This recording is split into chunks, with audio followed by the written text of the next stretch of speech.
রংপুর 3 আসন সদর আসনের এমপি পদপ্রার্থী মাহবুবুর রহমান বেলালের চাঁদাবাজ, এরা ছিনতাইকারী, এরা দুর্নীতিবাজ, এদেরকে ক্ষমতা দেয়া যায় না। দেশের নানা স্থানে তারা নারী অধিকারের কথা বলেন, নারী স্বাধীনতার কথা বলেন, কিন্তু আমরা দেখছি দেশের বিভিন্ন স্থানে আমাদের মা বোনদের গায়ে হাত তুলেছেন। বয়কট করতে হবে।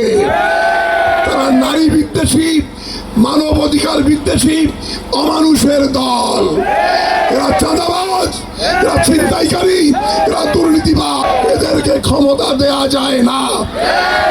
আমি পরিষ্কার বলছি, ভোটের দিনে পায়ের পরে যদি মা বোনদের হুমকি দেওয়া হয়, তাহলে লাঞ্ছিত করা হয়, আপনাদের বললাম আপনার পায়ের জুতা খুলে দিয়ে পেটানো শুরু করবেন।